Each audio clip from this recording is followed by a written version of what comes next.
نویسنده بیژن خرم هستم. من بیشتر خودم رو میل دارم در ارتباط با تحولاتی که در مسیر اون قرار گرفته بودم معرفی بکنم که مطالعات مهندسی صنعتی و غیره داشتم. ناکافی دیدم اون درک رو که یه اپروچ مکانیکال مطرح میکنه به حیات اجتماعی و میخوام مهندسی کنه همه چیز رو و مدیر فاعل مایشاء میخواد باشه که تولید اطاعت بخواد بکنه، که بیشتر پاسخ به رابطه ارباب رعیتی عمودی رهبر پیرو به عبارتی هست. این رو تغییر بده و یه درک جدید ایجاد کنه که حیات اجتماعی، سوشال سیستم چیه حقیقتاً و چرا ناشناخته مانده. درنچه تو این مسیر به اصطلاح جلو آمدم، مطالعات اجتماعی کردم تو دانشگاه علوم اجتماعی و غیره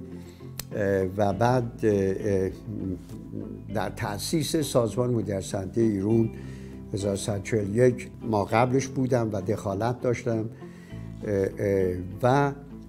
خود اون سازمان دچار تحولاتی شد در مسیر به اصطلاح اینکه متولی توسعه مدیریت ایران باشه این تحولات، و تو این مسیر فرصت‌هایی پیدا شد. دانشگاه هاروارد رفتم و در اونجا به اصطلاح این مدیریت کسب و کار رو گذروندم. با این مطالعات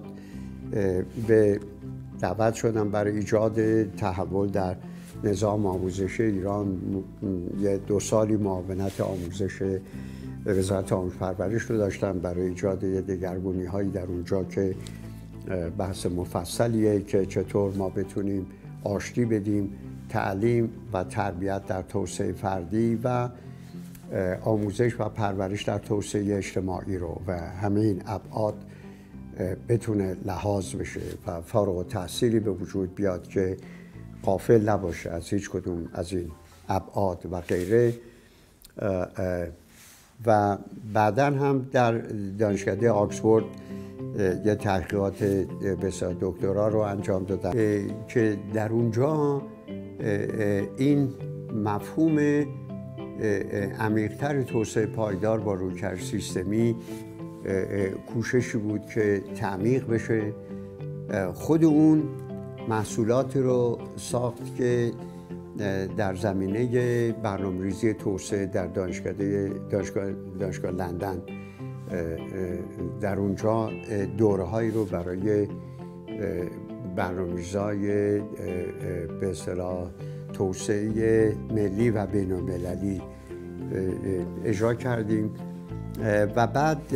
همکاری داشتم با راسل ایکاف و جمله که همین رویکرد سیستمی بود در جهت توسعه جمعی. در جهت توسعه فردی دیوید مکلیلاند رئیس دانشکده گریجویت اسکول روانشناسی هاروارد بود. به ایران دعوتش کردیم و مقدار زیادی این خودشناسی و به اصطلاح ابزار توسعه فردی رو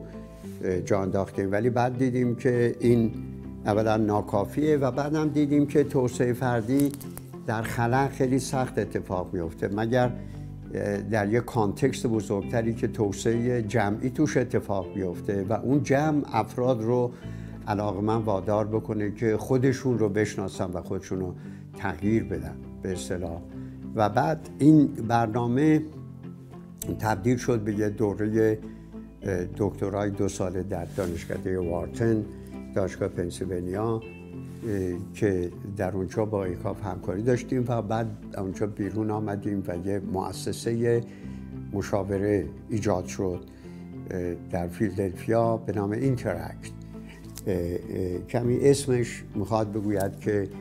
آخر سر فرهنگ کیفیت تعامل بین عوامل هست که سرانجام یه برآیند و منتجی رو که خلاقیت و توسعه رو امکان پذیر میسازه و این در اونجا این خدمات رو ارائه میدادیم به مؤسسات داخل و خارج آمریکا و بعداً که مجدداً به ایران بازخونده شدم. به سازمان مدیریت صنعتی رویکرد رو که به دست فطرت سپرده شده بود و ازش یه مقداری غافل بودیم، اینا رو مجدداً به اصطلاح جا بیاندازم. در ادامه اون هست که الان اینجا در مجتمع بین‌المللی تهران از جمله همکاری دارم که شیر کنم در واقع این ماحصل تجربیات این 50-60 سال گذشتم رو در ایران و جاهای دیگه، منتها در یه قالبی که متفاوت باشه از اون چی که به طور متعارف تو این دوره‌ها اشاره میشه، که اون دوره‌ها هم جالبن، لازمن، هر کدوم به صورت تخصصی به یه جنبه هم مدیریت میپردازه، ولی اون چی که بنده میخوام بگم در واقع ملاتیه که همه این پراکندگی ها رو میخواد به هم پیوند بده و از توش یه اینتگریشنی رو ایجاد کنه که درک اون و بعد از همه مهمتر مهارت پیاده کردن اون مسئولیت و رسالت مدیر مدرن در جامعه معاصر یا جامعه به اصطلاح پسا صنعتی هستش. احسن. اولا که خیلی ممنونم آقای دکتر از اینکه دعوت ما رو پذیرفتید و پس از سالها قبول کردین که این دوره به صورت مجازی تهیه بشه و در اختیار مدیرا قرار بگیره. سوال مهم اینجاست که اصولاً چون شما به عنوان پدر تفکر سیستمی شناخته میشید، اصولاً تفکر سیستمی رو اگر بخوایم خیلی خلاصه تعریف بکنیم، چی تعریف میکنیم و به چه کاری میاد و چرا باید مدیرای امروزی به این ابزار مجهز باشن و مجهز نبودنشون باعث چه تبعات و آسیب‌هایی میشه؟ برای اینکه بگیم مدیریت سیستمی چیه و بگیم مدیریت نان سیستمی چیه. مدیریت نان سیستمی یه مدیریتیه که سازمان رو شبیه ماشین تلقی میکنه و نقش مدیر رو در اون مثل مهندس تعریف میکنه که فاعل و مفعوله و او فاعل مایشا هست و خودش تصمیم میگیره، بقیه فقط بعد عوامل تحت امر باشن که مجری اوامر به اصطلاح باشند و غیره، که این الگو بیشتر به جهان ارباب رعیتی و تا حدودی هم که اون پدر سالار بعدم در جهان صنعتی شایسته سالاریه که بالایی مقاصد تعریف میکنه و بقیه عواملی هستند که میخوان مجری اون مقاصد به اصطلاح باشن. این یه درک نان سیستمیه که درک تحلیلی که بیشتر به تقسیم تخصصی کار توجه داره، که کارو به کاردان میسپری و هر کی کار خودشو انجام میده و غیره، و اگه هر کی کار خودشو انجام ده انشالله کلم به مقصود خودش به بعد میرسه. احسن. آقای دکتر، خیلی ها میگن که تفکر سیستمی رو ما کتاب راجبش خوندیم، موضوعات مختلفی رو شنیدیم، ولی جایی به همون نگفته که چجوری میتونیم جاری سازی کنیم این تفکر رو و پیاده سازی بکنیم. برای مدیرایی که تازه اول کارن و استارتاپی دارن نگاه میکنن، یا مدیرایی که توی سازمانهای لارج اسکیلن و حالا دلشون میخواد که یه مسیر اشتباهی رو بیان و یک پارچه و کلنگر بهش نگاه بکنن، چه توصیه‌ای دارید؟ این راهکار داره، نه اینکه نیست، ولی یک کمی راهکارش از کتاب آشپزی یا مثلا 2 تا 4 تا که بیشتر مهندسی و اینا هست بیرون میاد، که اینطوری نیست که 4 قدم برمی‌داری و اون میشه. این فرهنگ رو جا انداختن خیلی دردناکه، احتیاج به تدبیر داره، حوصله داره تا به تدریج هم خود مدیر پخته بشه و هم دیگران تکامل پیدا کنن. این رو وقتی که میخوایم بهش اشاره بکنیم، راهکارش تقریبا 3 تاست میشه اشاره کرد، به این معنا که یکی خرد جمعیه، که چطور خود اهالی، نه مدیر امکان پذیر بسازه که سیستم به قول معروف از صغارت بیرون بیاد و به جای اینکه مداح خودش باشه نقاد خودش بشه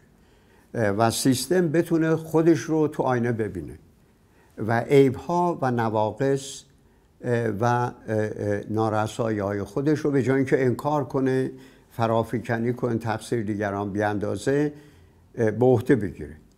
به قول ناصر خسرو چون خوب نه بد، چون خوب نگه کرد پر خویش در آن دید گفتا زکه نالیم، که از ماست که بردوغ و این مسائل این بلوغ به وجود بیاد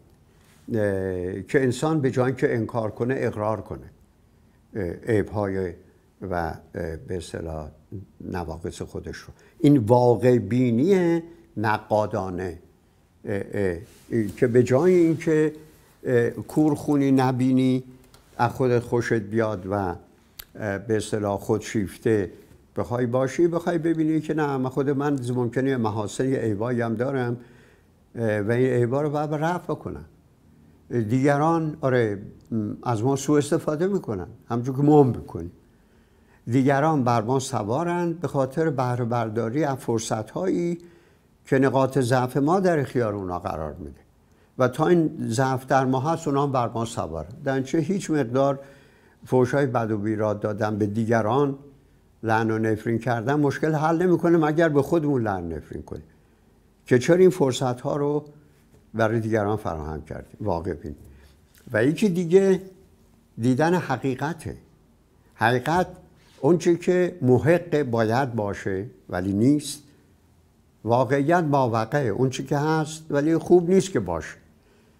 در چه تعریف مسئله شناختن واقعیت موجوده که گیرش چیه، مشکلش چیه که نمیگذاره